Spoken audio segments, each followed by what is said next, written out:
I want to talk about the future. Future. I want to talk about what the future of yourself, the future of Six Nations, the future of the role models, the leaders, the fathers, and the men on Six Nations, because they need a leader. Yeah. They need a leader. Yeah. When are you gonna run for chief? Oh, when am I gonna run for chief? A couple people asked me that. They've been asking me. Uh, I ran for council once. A lot of people might know, might not know. Uh, I tried. I seen some issues, and I tried to go to like the traditional leadership, and I was unsuccessful. Like I wrote to them in Mohawk and English, and I felt like I wasn't heard, even though I've been born and raised in this community my whole life, and I was raised in the longhouse my whole life, and I wasn't able to. Not that they were not able to help me, but it was like I wasn't acknowledged, and to say, "Hey, Joe, we recognize you're going through something that you might need some help," and no one in that community was uh, there for me, and I don't know if it's because like the knowledge of not having like the knowledge of not being familiar with mental health, right? And the tabooness of it, and people don't they don't want to deal with it because they're dealing with it in their own family, right? And I understand that, and that's why I try to understand all sides, right?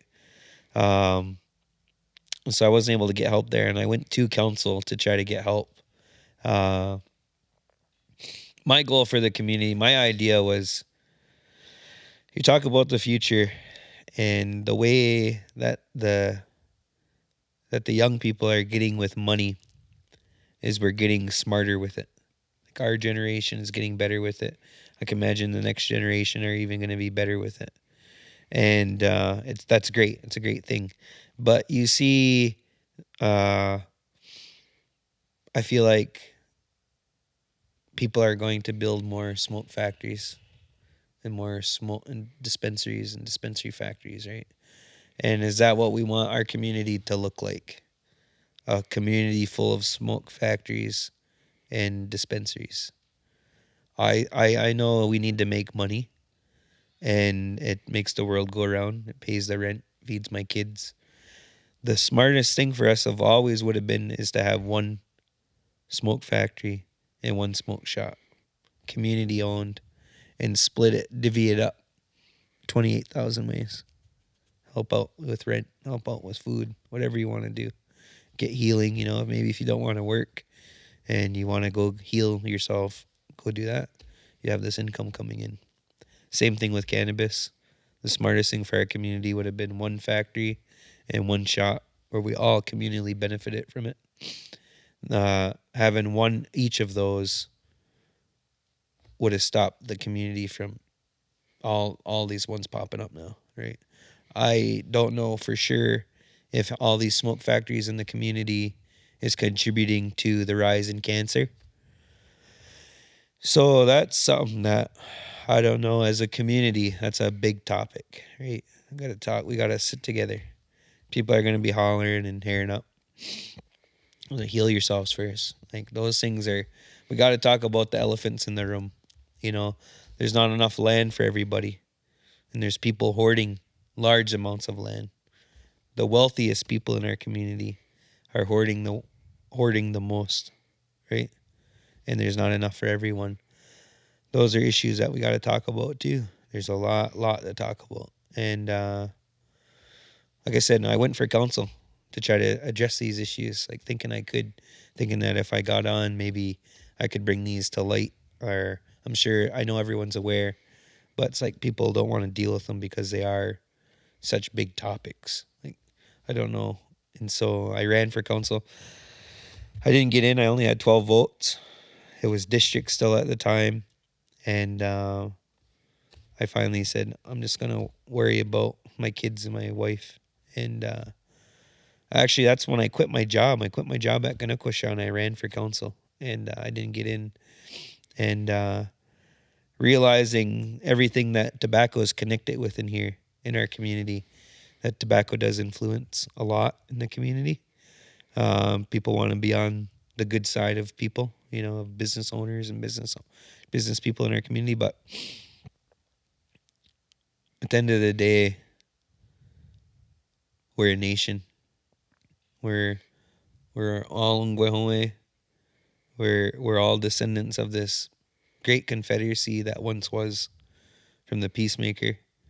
I think if we come together as a community, someday we can go back to that form of government, but not right now.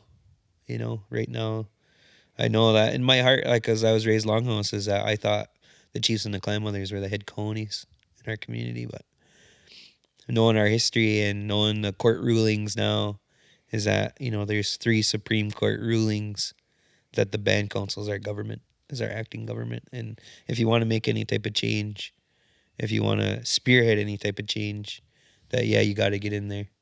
You got to be a counselor. You got to become the chief. And I've been tiptoeing around the idea, right? My idea for that, I've been talking to my wife. I do like my position as the Yale Balunkas, right? I like being the ombudsman. I do get to see what's going on in the community. I get to recommend some things I think that can help. But ultimately, I'm not the decision maker. The decision makers are the counselors and the CEO and the executive directors in the community. And they make all the decisions for us. And if I want to be in that role, like, I do see myself being in that role one day. But I'm trying to wait until my kids are a little older. So my baby's 2. My big baby's 12. She just won Miss Preteen Six Nations, so she gets to rep the community for the next year. And the next election's in 2027. So it's 3 years from now. My little baby will be 5, and I'll be 35, and my big baby will be 15 in high school. I may run. I wanted to run as a party, a little something different, change it up.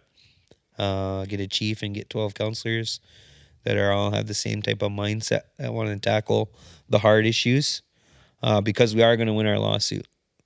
The lawsuit's starting in 2025. We're going to trial. I imagine it's going to take anywhere from 5 to 10 years to actually finally settle it, right? So the next council and the next council are crucial in our history and of our settlement on what we are going to get. I know what I hear from the community is a lot want to see land back. Currently, right now, I believe that the current position that we're taking is we're not seeking land back.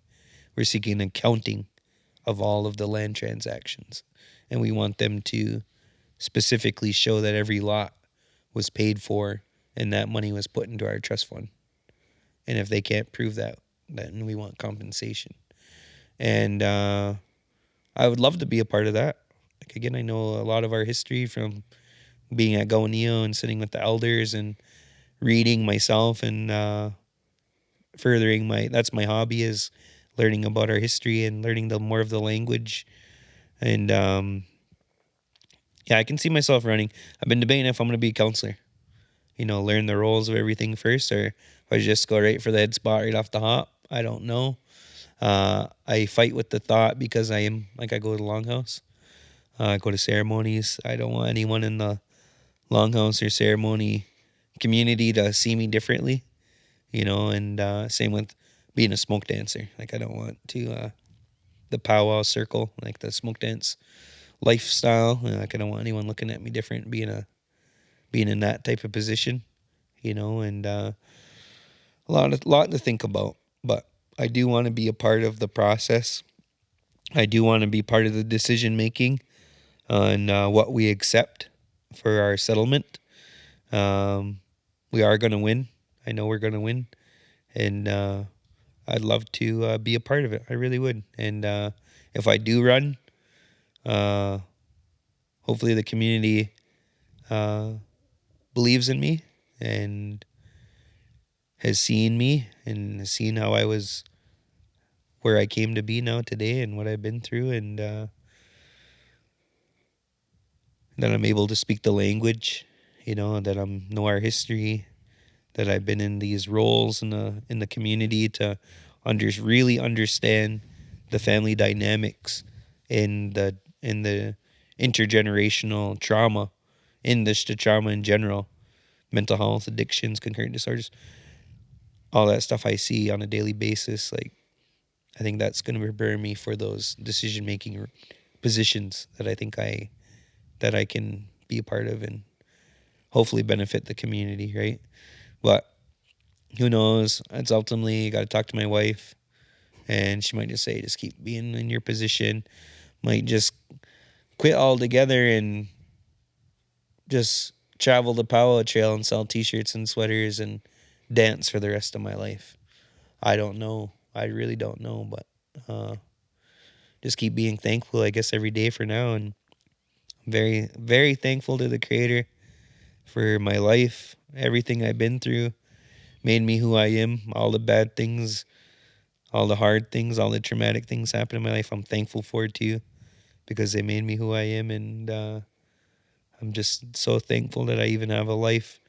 I'm thankful that I have two healthy kids, and I have a very loving, beautiful wife, and my mom and my dad are still here, and most of my elders are here. And I tell my wife, we're living in the best moment of our life. I said, we're young and healthy still. Our kids are still kids, and we get to do all the good things, and like Christmas and Halloween, and our elders are all mostly still here. We lost a couple, but most of them are still here. And I'm living in the best moment of my life right now, and I'm thankful. I'm just grateful and thankful and trying to soak it in and remember it all. And when I start to transition to being an elder in my family, then maybe I'll run too. I don't know. Maybe I got to do it now because of the time. I don't know. Que sera, sera. Whatever will be, will be. Thankful every day. Yeah. Well, I'm so proud to have you on the show. I'm so honored that you're here because just the knowledge that you bring, I try my best to be a role model in this world of media, in this world of these lights, cameras, and actions. But the real heroes are people like you, people who are going to stand up there and one day be chief. And whenever you're ready to do that, I'll be there. You let me know what you need because I'll be your campaign manager. I know a little something about amplifying Indigenous voices, and your voice deserves to be one of the loudest ones. Yeah. Well, thank you, brother. And I'm really happy you came on the show. And Nyawa. Yeah. Yeah. Well. And thank you, everyone. This is the Muskrat Podcast.